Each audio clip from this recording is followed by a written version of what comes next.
Assalamu alaikum everyone. Welcome to another episode of The Scholars Avenue, the official podcast of NUST. Our guest today is an associate professor at the US Pakistan Center for Advanced Studies in Energy. She has received her PhD degree with specialization in photovoltaics from Politecnico di Torino, Italy, and she's been with us at NUST for quite a while now. During the course of this interview, we'll be talking about her achievements and all of her impactful research and innovation. But before we get into that, the impact that she has created has been tremendous, not just in the field of academia, but also on ground, helping the communities. And her publications have been cited more than 2,000 times, and she's been part of more than 80 publications to her credit. I'd like you all to meet Dr. Nadia Shehzad. Dr. Nadia, welcome to the show. Thank you for joining us today. Let's get into it. Can you please explain to our audiences what exactly is your area of specialization and what is it that you exactly are an expert of? Let's break it down. Thank you very much for inviting me for this podcast series. This is really an honor to be with you and to meet your audience as well. I work in solar energy. My research usually focuses around the solar energy field, starting from materials to devices as well as to systems. इस field में मैंने बहुत सारा काम किया है photovoltaic modules पे, solar cells पे, उनकी फैब्रिकेशन पे, and then I moved towards the reliability studies of photovoltaic modules. You know, commercial modules has to be installed outdoor. When they are installed outdoor, they have to face sun all the day long. They have to under rain all the day long sometimes. So that's why we have to study their reliability, how they will be behaving in field when they will be installed outside. तो मैंने इस पे बहुत सारी studies की हैं. इसके अलावा मेरी जो स्टडीज़ है वो फ़ोटोवोल्टाइक मॉड्यूल्स की पाकिस्तान में मैन्युफैक्चरिंग के ऊपर भी है कि हम अगर पाकिस्तान में मैन्युफैक्चरिंग स्टार्ट करते हैं, what are the hurdles and where should we move, from where we should start actually. So this is overall my research field. और अगर आप ये कहते हैं कि who inspired me to be a scientist or to be an engineer or technologist. We would actually like to know that what inspired you to choose this field. वो क्या moment था जब आपने कहा था कि मैंने alternative energy में और फिर solar की तरफ जाना है? What was that moment? इसके पीछे एक long story है. I would like to start my academic journey sharing with you, and then we will. Sure, we'd love to know, definitely. When I started my early education, I took admission in Government Girls High School in a village near Gojra Autobatek Singh. Actually, in those days, my father was abroad, so we were living with our grandparents in that village, in our parental village, you can say. तो वहाँ मेरा कुछ early education का experience था up to 4-5 years perhaps, and then we moved to Faisalabad in 1994 when my father returned from Saudi Arabia. And then again in Gulfshan colony of Faisalabad, I took admission in another government girls high school. In that school, I had two major, you can say, experiences. One is meeting my teachers. Miss Shahida Shaheen was a science teacher. Similarly, some other teachers were also very passionate and very nice personalities. But my particular interaction was with Miss Shahida Shaheen. She was our science teacher and also used to teach us mathematics sometimes. I'm really inspired by that teacher because she was always available for the students. She was always available to support out of the timings of the school and out of the ways which generically the teachers follows. She has been, you can say, training me throughout my journey of science education.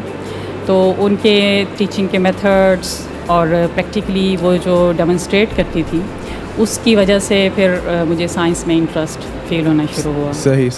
और school की एक और दूसरी major चीज़ ये थी जिसकी वजह से मैं कह सकती हूँ कि मैंने साइंस को और ज़्यादा सीरियस लिया। स्कूल डिफरेंट कंपटीशंस में पार्टिसिपेट करता था। कंपटीशन मीन्स जैसे साइंस क्विज़ कंपटीशंस, उसके अलावा general knowledge competitions, Islamic studies competitions. इन कंपटीशंस की वजह से मैंने भी इंस्पायर होके साइंसेस को बहुत अच्छा सा पढ़ा, because I was selected for a competition on science. मैंने 2 कंपटीशंस में टेक पार्ट किया। The first was perhaps on district level and the second was on provincial level. In first competition I was first, and in second competition I was second. अच्छा. So actually the runner-up of the first competition perhaps became the winner of the second competition one. Which was at higher level even. So my teacher told me that you have not prepared yourself well for the second competition, because I knew that I am already perfect. So I learned a very big lesson at that moment, that we are never perfect. Exactly. Even if I won the first one, I had to be prepared for the second one. Exactly. Even in a better way, because I had to compete at a larger scale at that time. Exactly. So ये मेरा message audience के लिए भी या सबके लिए है। There's always a lesson कि sometimes this happens. We have window to improve ourselves. Everyone has some margin for improvement at all points of their life. Exactly. Right. At all times. And sometimes we get overconfident जब हम अच्छा perform करते हैं ना, and ultimately then the next time we get to face that situation, so हमारा वो overconfidence ही हमें थोड़ा सा जो है हमारी weakness बन जाता है. So we need to be humble when that happens, and उसके अलावा ये कि we should prepare for even if it's something that you're perfect for. That is definitely true. True, that is true. तो इस तरह मेरी एकेडमिक जर्नी स्टार्ट होते ही कुछ फोकस हो गई साइंस पे, और मैट्रिकुलेशन के बाद मैंने दोबारा से सोचना शुरू कर दिया what to choose between pre engineering and pre medical. उस वक्त तो लेडीज़ के लिए सबसे इम्पोर्टेंट फील्ड ही मेडिकल की थी। And it's very important, I am sorry if I am cutting you here, that at a time when लड़कियों का साइंस की तरफ इतना रुझान नहीं था, साइंसेस की तरफ, so a teacher who was doing the right things we can say, उनकी वजह से उन्होंने आपको इंस्पायर किया एक लड़की को to choose a field that wasn't very well opted or preferred by women at that time. So the amount of impact that teachers have generally on their students is monumental, and some people don't realize this, but जो आपके teachers होते हैं, they are basically your mentors. They are the ones who inspire these things into you. So it's very important to understand that एक teacher की वजह से आपकी पूरी करियर की जो पाथ है वो डिफाइन हुई, which became a very fulfilling career for you, which we will talk about inshallah आगे जाके. So that credit goes to her. So it's really there's a lesson here for all of us. Yes, that's why I was inspired for both basically pre-medical और pre-engineering, but more inclined towards engineering. उसके behind भी एक थोड़ी सी reason है. Younger brother of my mother, my Mamu Jan, Mohammad Anwar Chaudhary, he was an architect at that time. Mm-hmm. So I was really inspired by him. उन्होंने अपनी design conveyors के नाम से लाहौर में एक कंपनी भी डेवलप की, who has been making maps for different buildings and different you can say industries. Mm-hmm. उन्होंने बाद में यहाँ इस्लामाबाद में जो यू फोन का टावर है उसको भी डिज़ाइन किया। अच्छा, वेरी नाइस। तो मैं उनकी काम से शुरू से ही बहुत इंस्पायर्ड थी, तो मुझे लगता था कि मुझे भी कुछ ऐसा काम करना चाहिए where I can connect to the people, to the industries, to the community, not just academician means not just teaching in room और वर्किंग इन अ लैब।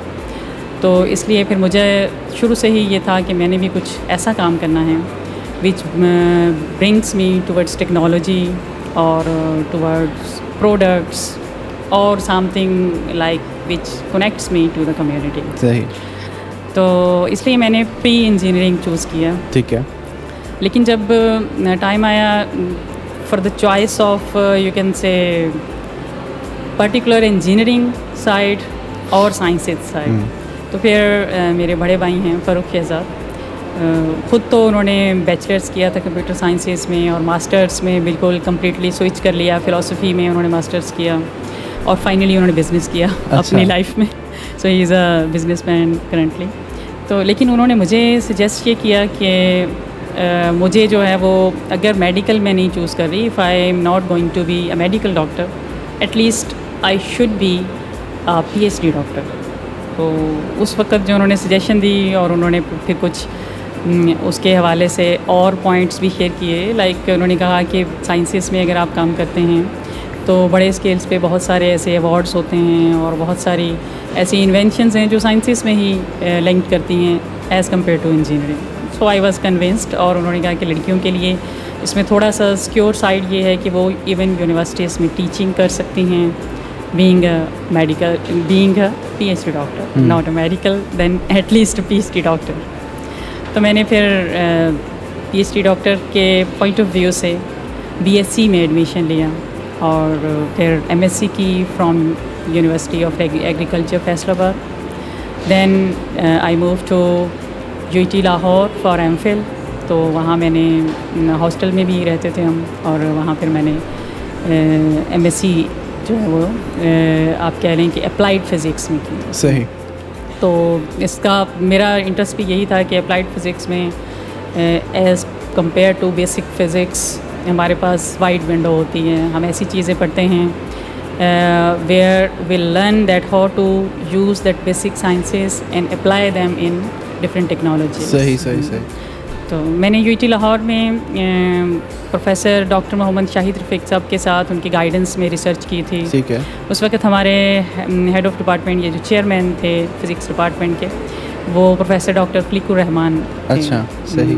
अब तो सब जो हैं वो अपने अगली डेस्टिनेशंस पे चले गए हैं। प्रोफेसर डॉक्टर खलीकुर रहमान वो डीन हैं फैकल्टी ऑफ नेचुरल साइंसेस के UT में ही, और जो डॉक्टर खलीकुर रहमान हैं वो अभी करंटली मेरा यूनिवर्सिटी ऑफ सियालकोट में हैं। अच्छा, VC का रोल प्ले कर रहे हैं। वेरी नाइस, माशाल्लाह। तो जैसे मैं यहाँ पहुँच गई तो वो भी अपनी अपनी नेक्स्ट डेस्टिनेशन से। डॉक्टर खलीकुर रहमान ने तो GCU लाहौर में भी बहुत साल जो है वो VC की पोस्ट संभाले रखी है। So he is very dynamic person. उनसे भी बहुत सीखा। और प्रोफेसर डॉक्टर शाहिद रफ़ीक साहब से तो इतना सीखा आई कांट एक्सप्लेन। अच्छा। उनकी वजह से मटेरियल साइंस और जो आप कह लें कि मटेरियल्स को डिफरेंट एप्लीकेशंस के लिए डेवलप करना और उसको डिफरेंट एप्लीकेशंस में यूटिलाइज़ करना, वो उन्होंने हमें बताया how to start with that. मतलब जो फर्स्ट स्टेप होता है वो मैंने वहाँ लर्न किया। और इस स्टडीज़ में इसके अलावा उन्होंने हमें टीचिंग टैक्टिक्स भी बताए कि आप, क्योंकि जब भी हम उनके पास कोई क्वेश्चन लेकर जाते थे, ही ऑलवेज़ यूज़ टू रिप्लाई सम वे। मतलब ऐसा नहीं था कि वो कहते हों कि ये फील्ड मेरे से रेलेवेंट नहीं है और आउट ऑफ माई स्कोप। तो मैंने वहाँ सीखा कि हमारे पास back of our mind knowledge होता है, but we have to process it at the moment and then we have to reply something. Exactly. So this is very good tactic ना। ये भी होता है कभी कि आपको वाकई नहीं समझ आ रही होती how to reply to your audience और to your students, but still I learned a lot from him. ठीक हो गया। तो ये आपकी जर्नी थी UT तक की, जहाँ पे आपने अपना MPhil किया। What was your PhD journey like? वो आपने उसके बारे में हमें कुछ बताएं। PhD के लिए एक्चुअली मैंने MPhil के दौरान ही सोचना शुरू कर दिया था। ठीक है। जैसे ही फर्स्ट ईयर हमारा कंप्लीट हुआ, actually I wanted to go abroad for PhD, जो कि मेरे भाई का ड्रीम था। तो मुझे भी उसी तरह से उसको फॉलो करना था। और दूसरा ये भी है कि बाहर मुख्तलिफ यूनिवर्सिटीज़ में आपको रिसर्च फैसिलिटीज़ ज़्यादा मिल जाती हैं, बेटर मिल जाती हैं। So wanted to go abroad for PhD। इसलिए सेकेंड ईयर जिसमें रिसर्च मैंने स्टार्ट की थी, तो साथ ही मैंने सर्चिंग शुरू कर दी थी डिफरेंट PhD फेलोशिप अपॉर्चुनिटीज़ को देखना शुरू कर दिया कि किस में अप्लाई किया जा सकता है। बहुत सारे ऐसे उस वक़्त फेलोशिप प्रोग्राम्स थे इंटरनेशनली भी, और नेशनली उस वक़्त थे नहीं, but with passage of time फिर हमें नज़र आना शुरू हो गया। सो मैं हर जगह अप्लाई करती थी। During that time I also got engaged, क्योंकि आपको पता है पाकिस्तान में लड़कियों के लिए ये भी हमारी जैसी सोसाइटीज़ में होता है कि लड़की की शादी भी टाइमली होनी चाहिए।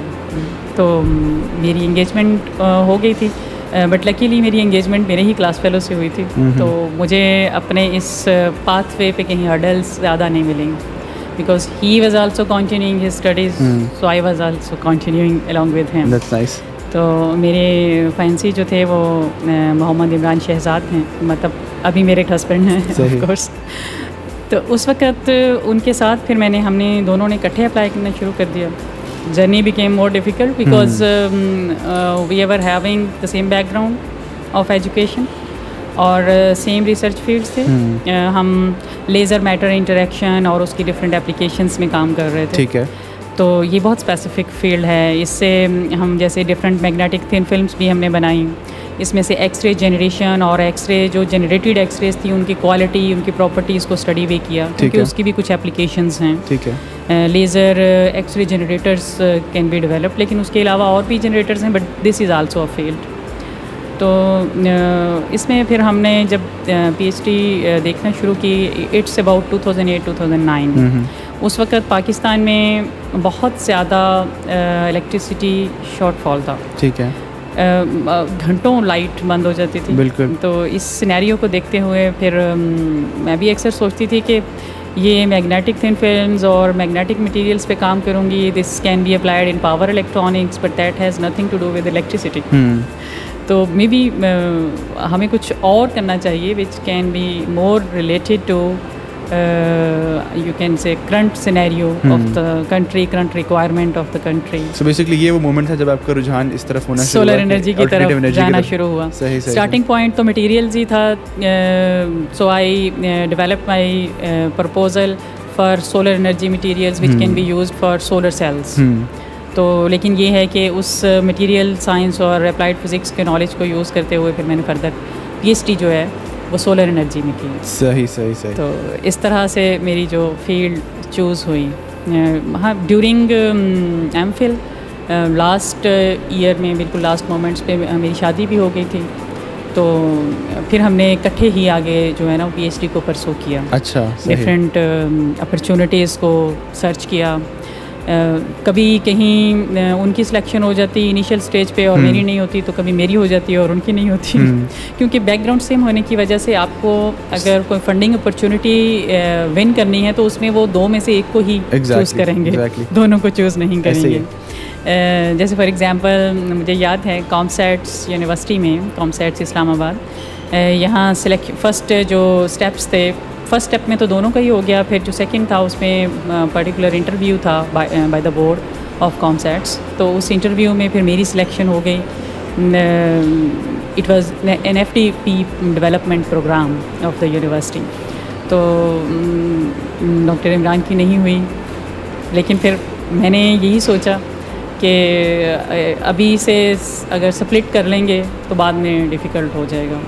और दूसरा ये भी था कि लास्ट इंटरव्यू अभी बाकी था जिसमें मैंने डिपार्टमेंट ऑफ फिज़िक्स के चेयरपर्सन को जाके इंटरव्यू देना था। ठीक है। So I didn't appear. सही।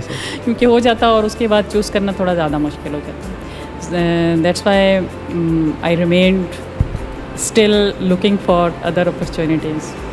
और लकीली उस वक़्त HEC ने एक वो भी फैकल्टी डेवलपमेंट प्रोग्राम ही था जो स्टार्ट किया था, और उस प्रोग्राम का पर्पस था to produce 1500 PhDs for UESTPs, universities of engineering sciences and technology, ठीक है, इन पाकिस्तान। सो इस प्रोग्राम में ऑफ कोर्स उन्होंने बहुत सारे स्टूडेंट्स को सिलेक्ट करना था। तो लकीली हम दोनों ही सिलेक्ट हो गए। अच्छा। हमने अप्लाई किया था इटालियन यूनिवर्सिटीज़ के लिए। तो जो इटालियन डेलीगेट आया था वो पॉलीटेक्निको डी टोरिनो, पॉलीटेक्निको डी मिलानो और कुछ और भी यूनिवर्सिटीज़ के प्रोफेसर्स थे उसमें। उन्होंने हमारा इंटरव्यू किया। ठीक है। And we were finally selected. That's nice. दोनों का फिर आप लोगों का दोनों का इसी में एक ही सेशन में टोरिनो में हुआ या अलग-अलग यूनिवर्सिटीज में? डी टोरिनो में दोनों का। That's something that's really nice. तो आपका बेसिकली थीसिस क्या था PhD में?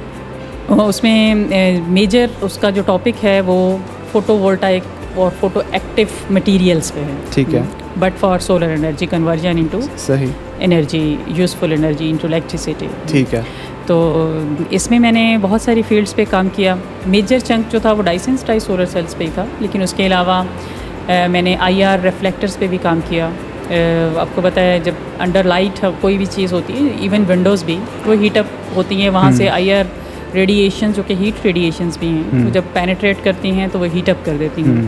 पैनल्स भी हीट अप हो जाते हैं, या फिर अगर हम रूम्स की बात करें तो वो भी हीट अप हो जाते हैं। That's why IR reflective coatings is a very active आप कह सकते हैं फील्ड आज भी। ठीक है। तो अभी करंटली भी हम इसके ऊपर एक प्रोजेक्ट कर रहे हैं। ठीक है। बट एट दैट टाइम भी मैंने इसको फोकस किया in parallel to dye sensitized solar cells. सही।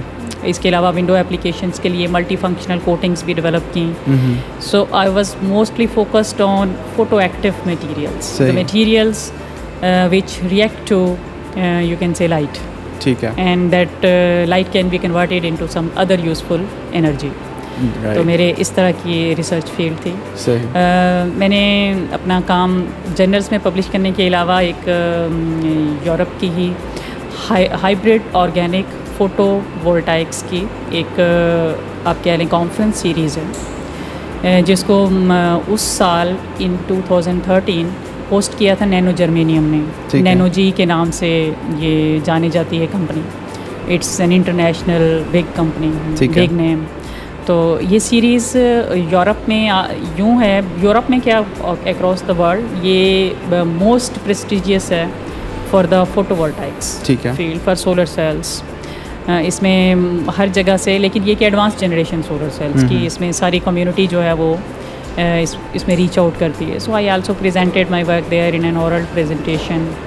मुझे याद है मेरे सामने प्रोफेसर डॉक्टर माइकल ग्रेसल बैठे हुए थे और प्रोफेसर ब्रायन ऑरिगन भी उनके साथ बैठे थे। ये दोनों ही डॉक्टर ग्रेसल हैं, वो फाउंडर हैं डाइसेंसिटाइज्ड सोलर सेल्स के। अच्छा। He was the first one to make that solar cell in his lab, और जो ब्रायन ऑरिगन उनके स्टूडेंट हैं। अच्छा अच्छा। तो जो फर्स्ट पेपर डाइसेंसिटाइज्ड सोलर सेल्स पे रिसर्च पेपर पब्लिश हुआ था 1991 में, वही नहीं अच्छा, था। अच्छा, that's nice। तो मैं बहुत कंफ्यूज थी कि what he would be thinking about his technology. एक सेलिब्रिटी मोमेंट भी होता है ना इंसान को कि भाई this is the person who basically founded this technology. तो आपको होता है कि भाई इनके सामने कोई ऐसी बात ना कर दूं मैं जिसमें बिल्कुल आउट ऑफ द साइंस ना हो जाए। सबसे ज़्यादा खतरा ये होता है। एग्जैक्टली। सो लेकिन ये कि उन्होंने अप्रिशिएट भी किया उसके। एक्चुअली इन सोलर सेल्स को ग्रेसल सोलर सेल्स भी कहते हैं। ठीक है। ये डाइसेंसिटाइज्ड सोलर सेल्स जो हैं ये एक्चुअली डाइस से बनते हैं, पिगमेंट से बनते हैं। ठीक है। आप प्लांट से भी कोई डाई ले लें और फिर उससे आप किसी डिफरेंट प्रोसेस से प्रोसेस करने के बाद उसको यूज़ कर सकते हैं इन सोलर सेल्स को बनाने के लिए। ठीक है। क्योंकि प्लांट का भी यही फंक्शन होता है, लाइट एब्जॉर्ब करना और फूड डेवलप करना। तो ये जब हम इन सोलर सेल्स में काम इनको यूज़ करते हैं, they can still work in the same way। ठीक हो गया। तो खैर it was good। It was a good experience overall। Definitely it shows कि आपने पढ़ाई के साथ साथ you also had to time to fulfill that whole dream of yours to travel and also around। yes। एक और बात ये what I've noticed is that it's one of those things where you also got to meet the person who was the founder of your field। तो वो एक उस इंसान के साथ इंटरैक्ट करने में ही एक नॉलेज ट्रांसफ़र होता है, which is I would say कि प्राइसलेस। उसके ऊपर आप एक ऐसे इंसान को जिसने अक्सर लोग होते हैं they don't get to do that, they do read them, they do have their researches available, but एक to actually meet that person and then extract knowledge from that person, that must be a wonderful experience। I'm sure। Yes, true। उनके साथ उस conference में through out interaction रहा। बिल्कुल। फिर different वहाँ dinners और लंचेस ऑर्गेनाइज हुए थे, वहाँ भी इंटरेक्शन का मौका मिला। So it was really great. और इसके अलावा मैंने पोस्टर भी एक अप्लाई किया था, तो वो पोस्टर एवेलुएशन के दौरान भी फिर उनके साथ काफ़ी डिस्कशन रही। सही। उन्होंने वो पोस्टर भी एवेलुएट करने थे सारे। सही। तो it was nice interaction with him to learn from him. उनसे वैसे ही किसी ने उस वक्त क्वेश्चन भी पूछा, मैंने भी जेनेरिकली पूछ लिया कि सर आपने यही फील्ड क्यों चूज़ की, आपने साइंसेस में कोई ऐसा काम क्यों नहीं किया कि आपको नोबेल प्राइज़ मिल जाता। You have done a lot of work but it is applied field. तो अप्लाइड फील्ड में जब आप काम करते हैं तो आपको नोबेल प्राइज़ तो नहीं मिलता, लेकिन आपका जो अप्लाइड वर्क है वो कम्युनिटी तक पहुंचता है। तो ये उन्होंने फिर क्वेश्चन के रिस्पांस में कहा था कि I have served community, I wanted to serve community, these are the cheaper solar cells, these will be the cheaper solar cells when they will be commercial. His aspiration was to serve the community, to benefit people. Let's go ahead and talk about your journey here at NUST. So how did you join NUST and when did that happen? Yes, जब पाकिस्तान वापस आए हम, तो वापस आते ही first तो मैंने national centre for physics join किया। ठीक है। तो उसकी भी एक रीज़न थी क्योंकि इटली में ट्रेस्टे एक इंस्टीट्यूट है जो कि डॉक्टर अब्दुल सलाम के नाम से बना हुआ है। ठीक है। जो हमारे नोबेल लॉरिएट्स हैं, only Nobel laureate of Pakistan. तो वहाँ से ट्रेस्टे जो है वो इन कोलैबोरेशन काम करता है with national centre for physics. ठीक है। तो वहाँ से मैं इंस्पायर्ड थी, that's why when I came back so I joined national centre for physics along with my husband. We both joined that institution. सही है। We stayed there. I would say that about 10 months. My husband continued to work there, but I chose NUST. तो मैंने NUST में apply किया और after the interview selection हो गई। So I joined NUST in February 2016. February 2016. And you joined as an assistant professor? Or? Yes, I joined as assistant professor. So how has that journey been like? उस बारे में थोड़ा बताएं हमें। जी, वो बहुत इंटरेस्टिंग है जर्नी। सही है। क्योंकि जब मैंने NUST में ज्वाइन किया, USP कैस जो कि मेरा अब करंट इंस्टीट्यूशन है, उसका नाम उस वक़्त centre of advance studies in energy कैसन था, CASEN। ठीक है। और वो रिसेंटली सेंटर जो है वो रिसेंटली USAID प्रोजेक्ट विन कर चुका था। ठीक है। तो under that USAID project they had to build a building, they had to complete और the research infrastructure in labs through I hope through 5 years of the project. तो उसके अलावा ऑफ कोर्स डिफरेंट प्रोग्राम्स भी हमने start करने थे, initiate करने थे। So it was very interesting for me. और उसके अलावा मेरे पास बहुत सारे लर्निंग अपॉर्चुनिटीज़ भी थे। मैंने लाइफ में फ़र्स्ट टाइम वहाँ बहुत सारे टेंडर्स जो हैं वो फ्लोट किए अपने सीनियर कोलीग्स के साथ, और फिर उनको प्रोसेस किया, एवेलुएट किया। और उनके साथ जब मैंने ज्वाइन किया था उससे पहले लिस्टिंग बन चुकी थी कि किस लैब, कौन सी लैब बननी है और किस लैब में कौन सा इक्विपमेंट इंस्टॉल होना। ठीक है। सो उसमें मैंने ज़्यादा कंट्रीब्यूट नहीं किया। ठीक है। But at the time of installation तो वो फिर मैं हमेशा उसमें बेसिकली जो एस्टैब्लिशमेंट का वक्त था जब ऑन ग्राउंड चीज़ें अबाउट टू बी एस्टैब्लिश्ड, उस वक्त आपने ज्वाइन किया and you were part of that whole process. Yes true. तो उसमें हम उस वक्त कैसन जो है वो रिजाइड करता था SMME में। ठीक है। तो SMME में हमने वहाँ जो टीचिंग प्रोसेस था वो तो वहीं कंटिन्यू करते थे, बट लैब्स हम डेवलप कर रहे थे एक्चुअल बिल्डिंग ऑफ USP कैस। ठीक है। और ये आपको बताइए यहाँ HBL के साथ है, it is far away from SMME। तो जब स्टार्ट में मैंने ज्वाइन किया, वी हैड ओनली 1 कार, तो वो मेरे हस्बैंड हमें यहाँ ड्रॉप करने के बाद अपने साथ ले जाते थे। ठीक है। तो मेरे पास व्हीकल कोई कन्वेंस नहीं होती थी, तो ज़्यादातर मैं वॉक करती थी, लेकिन मुझे वॉक करना बहुत अच्छा लगता है, इसलिए मुझे इतना प्रॉब्लम नहीं होता था। स्टार्ट में तो स्प्रिंग था तो कोई मसला नहीं, लेकिन आहिस्ता आहिस्ता टेम्परेचर बढ़ता गया, but still we had to. Generally NUST जो है ना, it's such a beautiful campus और we have such greenery here, और मतलब यस दैट्स व्हाई जो हमारा we can manage. Oh exactly, तो हम थोड़ा मैनेज कर लेते हैं। हाँ, इसके अलावा फिर हमारे पास जो सर्विस है, शटल सर्विसेज जो हैं वो बहुत अच्छी हैं। वो बहुत अच्छी हैं। So we were able to manage somehow, लेकिन ये है कि टू एंड फ्रो बहुत मूव करना पड़ता था। टीचिंग के लिए उधर वापस जाना पड़ता था, फिर जब कोई इंस्टॉलेशन हो रही है इक्विपमेंट की, कोई इंस्टॉलर कंपनी आई हुई है, तो उनके साथ उनको सुपरवाइज करना, उनको गाइड करना, तो उसके लिए फिर हमें actual building of USP CAS में आना पड़ता था। It has been good experience, क्योंकि जब आप किसी इदारे को बनता हुआ देखते हैं, उसमें लर्निंग के अलावा आपकी एफिलिएशन भी उस इदारे के साथ बहुत स्ट्रॉन्ग हो जाती है, स्ट्रॉन्ग बन जाती है। मैं मतलब बहुत दफ़ा सोचा I have to go back for post doc और I have to go abroad for kids better future, लेकिन अभी तक कभी दिल नहीं किया। हमेशा यही होता है कि USP कैस में इसको बनाने में इतना टाइम लगाया और अब इसके साथ आगे फ्यूचर जो है ना वो इसका फ्यूचर और हमारा भी फ्यूचर इसी के साथ है। Definitely. So want to stay here. आप काफ़ी अर्सा USPKS में HOD रिसर्च भी रही हैं? जी, बीच में मैंने आई होप इन 2021 जो है वो एज HOD रिसर्च ज्वाइन किया था। ठीक है।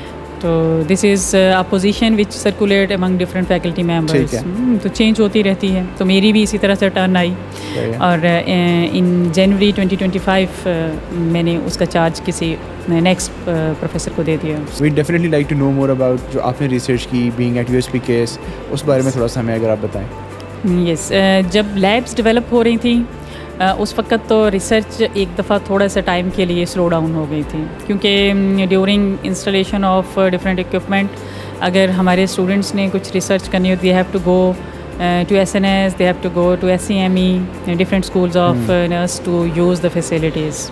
A bit slow, but जैसे ही हमारी लैब्स इस्टेब्लिश हो गई, क्योंकि हमारी जो लैब्स हैं वो स्टेट ऑफ द आर्ट हैं, और उसके बाद फिर स्टूडेंट्स को भी अपॉर्चुनिटी मिली, ऑफ कोर्स मुझे भी अपॉर्चुनिटी मिली to take my research forward. ठीक है। तो इसमें एडवांस जनरेशन सोलर सेल्स पे काम किया हमने, पेरोस्काइट सोलर सेल्स डेवलप किए हैं विद हाई एफिशिएंसी, और करंटली मैं इसी के ऊपर अभी फोकस कर रही हूँ इन कोलैबोरेशन विद सब चाइनीज़ यूनिवर्सिटीज़ कि हम पेरोस्काइट सोलर सेल्स जो कि one of advance generation solar cells हैं, इनकी एफिशिएंसी के साथ साथ स्टेबिलिटी को इंक्रीज़ करें, इन्हांस करें। ठीक है। शायद आपने भी सुना हो सेल्फ हीलिंग प्रोसेसेस। कुछ मटेरियल्स ऐसे होते हैं उनमें क्रैक आ जाए और एनीथिंग हैपन्स और थर्मल डिग्रेडेशन हो जाए तो वो अपने आप को सेल्फ हील कर लेते हैं। ठीक है। तो इसमें ज़्यादातर पॉलीमर्स होते हैं। सही।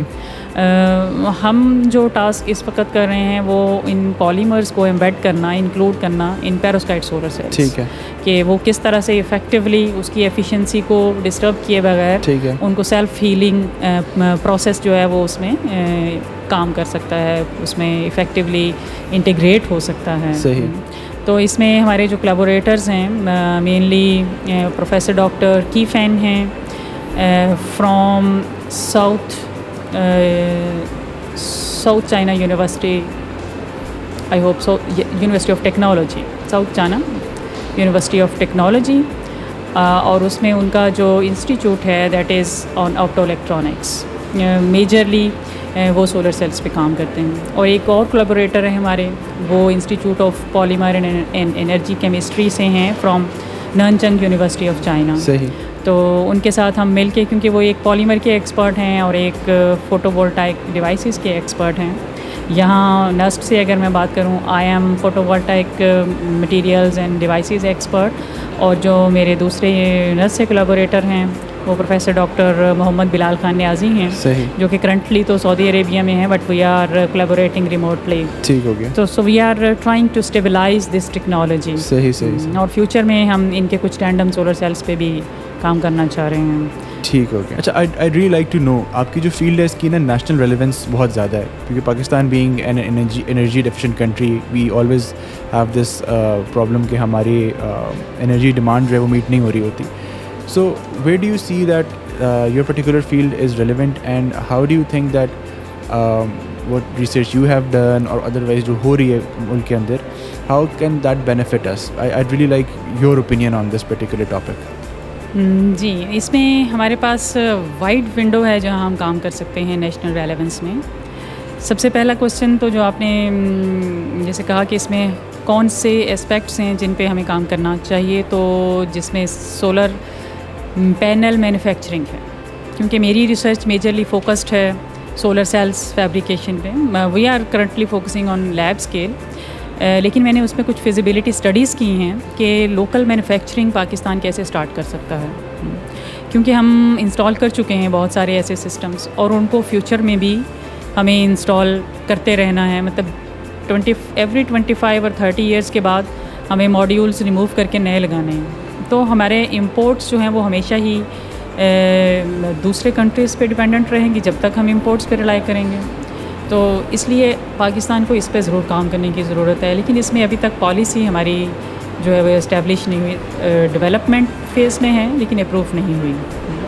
तो ये एक नेशनल लेवल पे काम करने की भी ज़रूरत है। हमने भी बहुत सारे सेशंस कंडक्ट किए हैं जिसमें हम डिस्कस करते हैं डिफरेंट इंडस्ट्रियलिस्ट के साथ, डिफरेंट पॉलिसी मेकिंग इंस्टीट्यूशन से रिप्रेजेंट्स को बुलाते हैं और हम बात करते हैं कि ये पॉलिसी जो है वो कैसे इम्प्रूव हो और कैसे इसको इम्प्लीमेंट किया जाए पाकिस्तान में, so that our industry can grow in panel manufacturing field. तो इससे ये होगा कि मेरी फील्ड जो है वो वाकई कम्युनिटी तक उसकी आउटरीच होगी।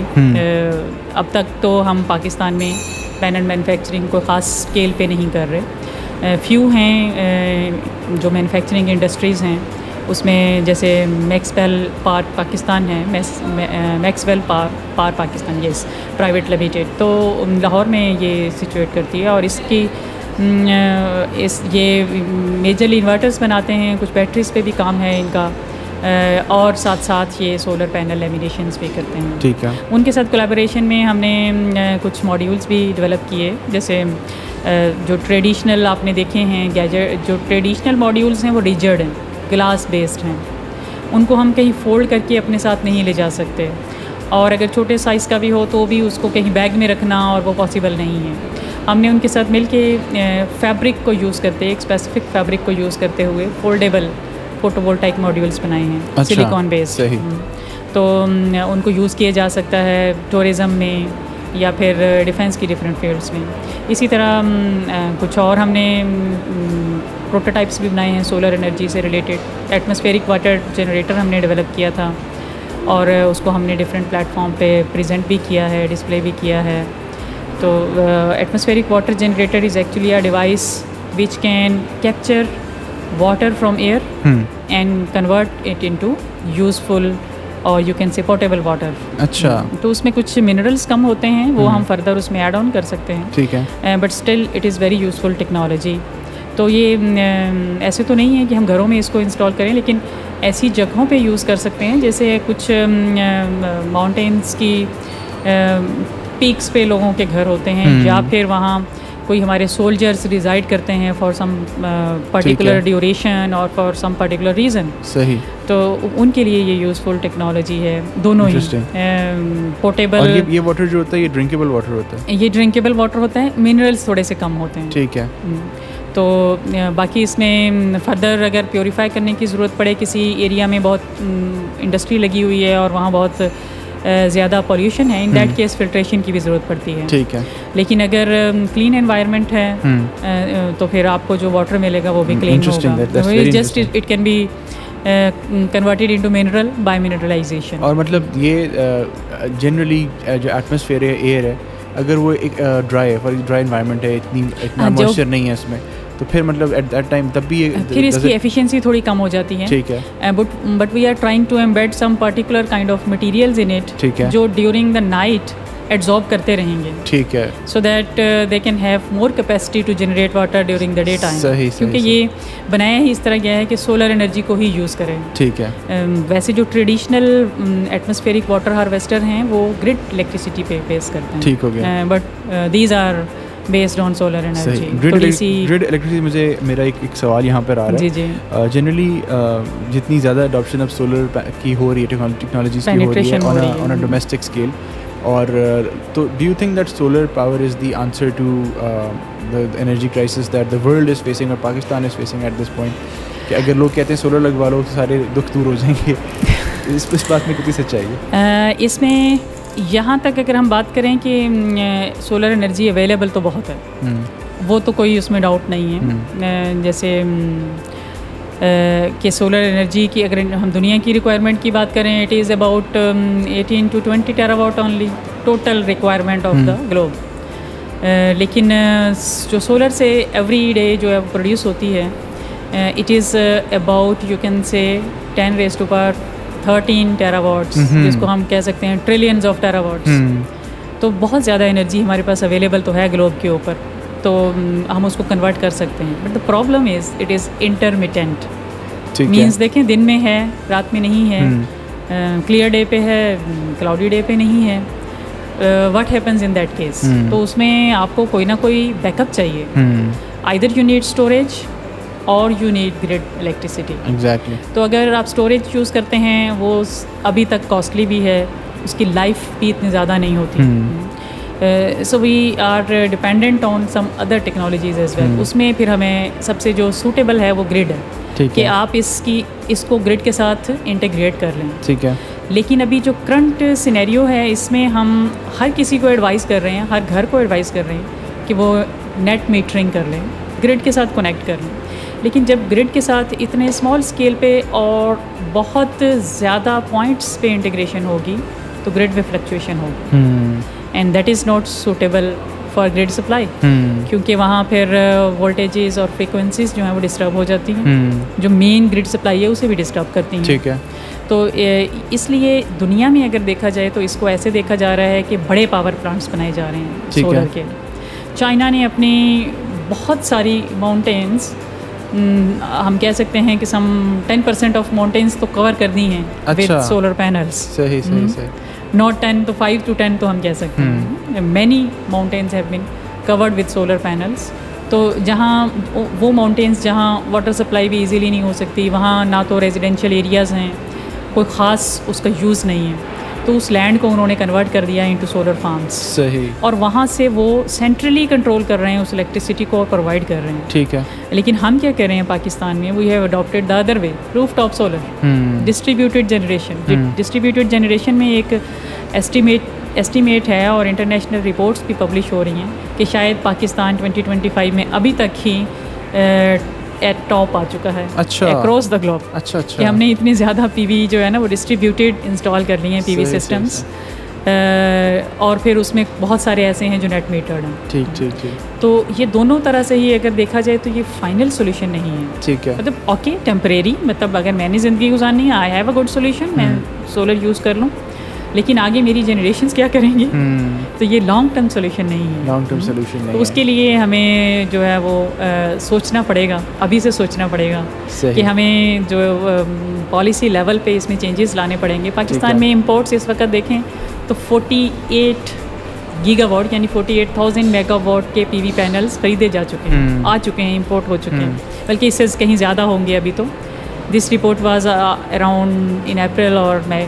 तो अभी इसको फर्दर देखें और इंस्टॉलेशंस देखें तो 30,000 मेगावाट्स की रिपोर्टेड हैं जो कॉमनली नज़र आती हैं। But where the rest has been gone, it means all has been installed in distributed systems जो कि रिपोर्ट नहीं हो रहे। तो इस तरह से अगर नहीं भी इंस्टॉल तो there is still a lot of installation that is going to come कुछ ऐसे में। Yes, that are planned in future. That is planned in the future. ठीक है ठीक, that makes sense. I think this is good facility for us, but we have to utilise it sensibly. बिल्कुल ऐसे, it's not the final solution. ऐसा नहीं हो सकता। लेकिन सबसे बड़ा मसला ये है कि दिन में सोलर है और रात में आप कहाँ से इलेक्ट्रिसिटी लेते हैं? ग्रिड से। एग्जैक्टली। क्या दिन में ग्रिड बंद कर दी जाए? Can we do this? Exactly. Grid जो है वो बेस करती है हमारे फॉसिल फ्यूल पावर प्लांट्स पे, उनको हम ऐसे रन नहीं कर सकते। They have to run continuously. Exactly. और अगर उनको रन कर रहे हैं तो वो इलेक्ट्रिसिटी दिन में कौन यूज़ करेगा? Exactly. So we have surplus electricity during the day. अच्छा। And during night we do not have. और अगर वो हम यूज़ करते हैं that is costly for us. सही सही। क्योंकि हम दिन में जो उसके जनरेटेड कैपेसिटी है उसके पे कर रहे हैं, बेशक हम वो यूज़ नहीं कर रहे। So that's why electricity is getting costly and costly every day. अच्छा अच्छा, मेक सेंस। चलिए, now we'll get to our fireside chat side of sort of the segment. So this segment is more about getting to know you. So I'd really like to ask, what interests you apart from science and technology? What are your interests? What are your hobbies? What do you like to do generally when you're not pursuing your passion in your field particularly?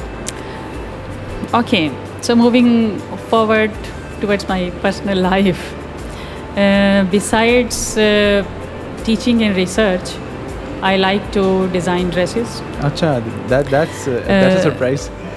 Yes. Besides this, I have already told you that I like traveling. और उसके बारे में मैंने काफ़ी बात भी की है already. लेकिन ड्रेस डिज़ाइनिंग एक वो पैशन है which I adopted in parallel to the sciences. अच्छा। तो मैंने बहुत छोटी एज में ही ड्रेसिंग डिज़ाइनिंग शुरू कर दी थी। मेरी मदर जो हैं वो स्टिच किया करती थी, तो मैं उनके साथ उनको बता देती थी कि what is to design and cut, and then she use to stitch it. सही। तो अब मैं ये कि ऑल स्टेप्स जो हैं वो इंडिपेंडेंटली करती हूँ। Occasionally I use to stitch similar kind of dresses for my daughters. Now I have 3 daughters माशाल्लाह। एक्चुअली, आर्यना शहजाद के बाद अनायरा शहजाद, और जो यंगेस्ट वन है वो आयना शहजाद है। माशाल्लाह। तो मैं उनके तीनों के लिए जो है ना वो एक जैसे ड्रेसेस बनाती हूँ। तो मैं किसी ख़ास फेस्टिवल पे अपने इस हॉबी को जो है वो एक्टिव करती हूँ, अदरवाइज़ ये स्लीपिंग मोड में रहती है। सही। अच्छा, what would you like to be remembered for after, you know, all of your if you look back at your life, so what is that one thing you would say कि लोग सोचें मेरे बारे में कि this is what she did or this is what she is remembered for? Yes, first of all तो research ही है, क्योंकि मैं रिसर्चर हूँ। तो रिसर्चर की विश यही होती है कि वो अपनी रिसर्च में कोई ऐसा आप कह रहे हैं कि पीस ऑफ वर्क जो है वो जनरेट करें जिसको लोग फिर कमेमोरेट करें। उसमें पब्लिकेशंस भी हो सकती हैं, उसमें जो प्रोडक्ट्स हैं वो हो सकती हैं, और एक उसमें और पैरेलल में एक चीज़ है, जैसे आपने कहा कि सोलर एनर्जी पे कैसे जो है वो लोगों को गाइड किया जाए कि वो प्रॉपरली इसको इफ़ेक्टिवली यूटिलाइज़ करें। तो इसमें हम कुछ ट्रेनिंग्स डिलीवर करते हैं। तो आज मतलब आजकल भी हम एक प्लान कर रहे हैं, अक्टूबर मिड ऑफ द अक्टूबर जो है वो हम ट्रेनिंग डिलीवर करेंगे to different researchers, students, faculty or professionals from industry and from different organizations, relevant organizations. तो इसी तरह हमने इसी एक एस्पेक्ट में एक research lab, solar energy lab भी, ट्रेनिंग लैब भी डेवलप की थी एटलस वोकेशनल ट्रेनिंग इंस्टीट्यूट पे। सही। तो क्योंकि मेरे ख्याल में इंटरेक्शन विद पीपल जो है ना, ये मोस्ट इम्पोर्टेंट है। सही। और आप जो जानते हैं उसको आप फॉरवर्ड डिलीवर करें और अराउंड द कम्युनिटी, मतलब सिर्फ उन स्टूडेंट्स को नहीं जो नस्ट में आ गए, उनको भी जो नस्ट में नहीं आ पाए। तो different training sessions, different workshops जो हैं वो उसका एक वे फॉरवर्ड हैं, जिस पे तो मैं चाहती हूँ कि लोग मेरी रिसर्च के साथ साथ मेरी जो टीचिंग और ट्रेनिंग कैपेबिलिटीज़ हैं इसको भी याद रखें। That's a noble thing to aspire for. अच्छा, there's this question that I ask almost every guest of mine, and I think it's very relevant because आजकल हम जिस तरह की हालात देख रहे हैं कि everyone is anxious or suffering from some sort of stress or anxiety. Although it's part of the human experience to face stress and anxiety, but आजकल people aren't finding very efficient ways, perhaps you could say, to manage it. So how do you manage your anxiety or stress whenever you feel like? Stress mostly इस वजह से होता है कि जब आप time manage नहीं कर पाते हैं, या फिर एटलीस्ट मेरे साथ यही होता है कि मेरे पास टास्क होते हैं। I am currently doing some projects as PI and few as I was doing few as PI as well. तो उसमें अभी कुछ हमने कंप्लीशन रिपोर्ट सबमिट कराई हैं। So this brings you can say stress. जब आपने सेवरल जो है वो टास्क कंप्लीट करने हैं, टीचिंग भी करनी है, और फिर नस्ट की तरफ से जो रेगुलर आपके मीटिंग्स होती हैं वो भी कंटिन्यू होती हैं। तो टाइम मैनेजमेंट जो है ना वो फिर what I used to do, I put other task aside and focus on one thing. तो मैं सोचती हूँ कि अभी अगर मैंने ये प्रोजेक्ट की कंप्लीशन करनी है, सो अभी 2 घंटे जो मैं और कुछ नहीं करूँगी, फिर मैं उस पर फोकस करती हूँ और उसको कंप्लीट करती हूँ। Then I really feel accomplished कि ये हो गया, and now I am free to move to my other task. तो प्रोफेशनल तो फिर यही है। बाकी अगर आप पर्सनल लाइफ की बात करें, then sometimes time to release stress I use to आप कह लेंगे listen music, different kind of music, जिसमें पर्टिकुलरली हमारे जो पुराने सिंगर्स हैं, नुसरत फ़तेह अली ख़ान, इवन राहत फ़तेह अली ख़ान के भी, और कुछ जो ट्रेडिशनल म्यूज़िकल फैमिलीज़ हैं, अमानत अली ख़ान साहब और शफ़क़त अमानत अली, तो उनकी फिर जो कुछ उनके सेगमेंट्स ऐसे हैं विच आई रियली लाइक, तो वो फिर मैं सुनती हूँ। अच्छा, I'd really like to ask, why did you choose NUST and what sets NUST apart? इसमें तो मेरा ख्याल कुछ दो राय है ही नहीं। NUST is apart, NUST is different from other universities, other institutions. In 2 major aspects, I would say. First is for example अगर हम स्टूडेंट्स और एलुमनाई की बात करें तो Nernst its admissions are based on strict merit. So we are selecting best students from the all regions of Pakistan. और इन students को हम यहाँ ट्रेन करते हैं, ग्रूम करते हैं and they become our alumni. आप अपने नस्ट के एलुमनाई को देखें, they are really different from others. कैसे डिफरेंट हैं? फॉर एग्ज़ाम्पल एक एग्ज़ाम्पल मैं दे सकती हूँ, डॉक्टर सारा कुरैशी. अभी रिसेंटली वो हमारी EME की ग्रेजुएट हैं, EME कॉलेज की. उन्होंने रिसेंटली तमगा इम्तियाज़ जो है वो रिसीव किया है from president on her accomplishments in aerospace science, तो साइंस एंड इंजीनियरिंग. सो हमारे एलुमनाई किसी से पीछे नहीं हैं, but they are at the forefront. तो ये एक वो चीज़ है जो नस्ट को बाकियों से डिफ्रेंशिएट करती है.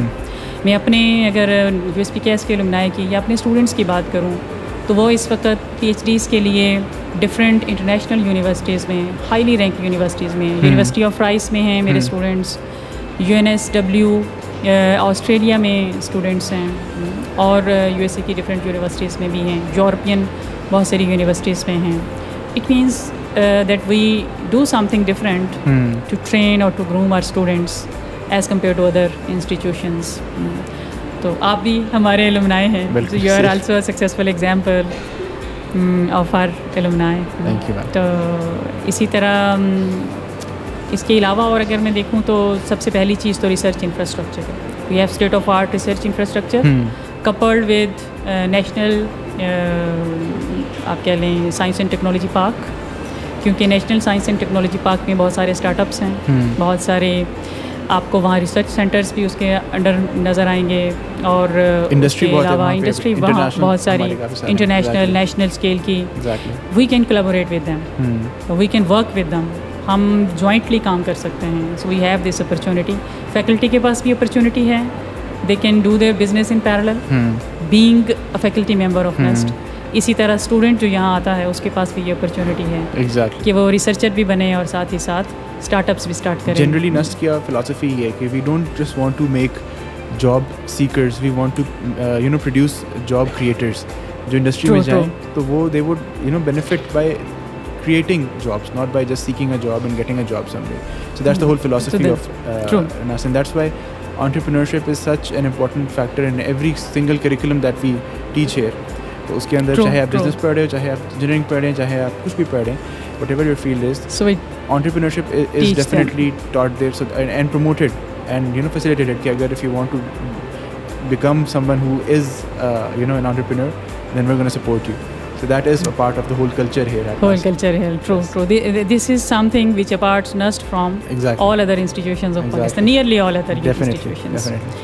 और इसके अलावा अगर इम्प्रूवमेंट की बात करें तो वो हमेशा हर जगह एग्जिस्ट करती है. We can do further, we can do more. तो उसमें लेकिन हमें फिर फंड्स की रिक्वायरमेंट है. We need more funds for that. तो अभी रिक्वायरमेंट वो तो कभी नहीं ख़त्म होती. लेकिन अभी जो हमारी करंट लीडरशिप है उन्होंने एक इनिशिएटिव लिया है to revise the strategic plan of NUST. तो उसके ऊपर अभी करंटली एक स्टडी भी हुई है. I was also part of that study. तो उसमें हमने प्रपोज़ किया है कि नस्ट में ना हमें मतलब सिर्फ ये नहीं है कि रिसर्च लैब्स ही को इम्प्रूव करना है. In parallel we also need to improve the researchers community.